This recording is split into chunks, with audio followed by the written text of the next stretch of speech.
Nagsugod-subong nga daw ang deployment sa mga personnel sang Land Transportation Office sa LTO Region 6 sa Iloilo Sunset Boulevard. Sa interview sang K5 News FM Iloilo kay Attorney Gaudioso Hidaspon II, ang Regional Director sang LTO Region 6, iyagin pahayag nga duwa ka team nga ginabugusan sang tig-tatlo ka mga personnel ang deployment sa lugar. Ginacheckar man sa mga ini ang mga posible paglapas sa mga motorista sa ila regulasyon, lakip na diri ang hindi pagsuksok sang helmet, illegal nga modification sang tambutso kag hindi rehistrado nga mga salakyan.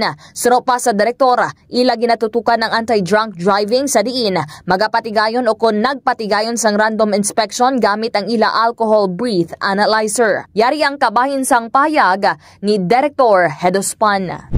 My advice is be responsible citizens, no? Ang Sunset Boulevard ginhimo na para nga may leisure kita, we have a leisure place to visit.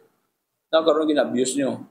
So, gadamo ang regulasyon because gabusar kita. No? So, kami, no, on the parts ng LTO, ang on-road parking will be controlled. No? Kaya tigil na lang taon na itong situation karon, depende na karon sa assessment sa atong teams.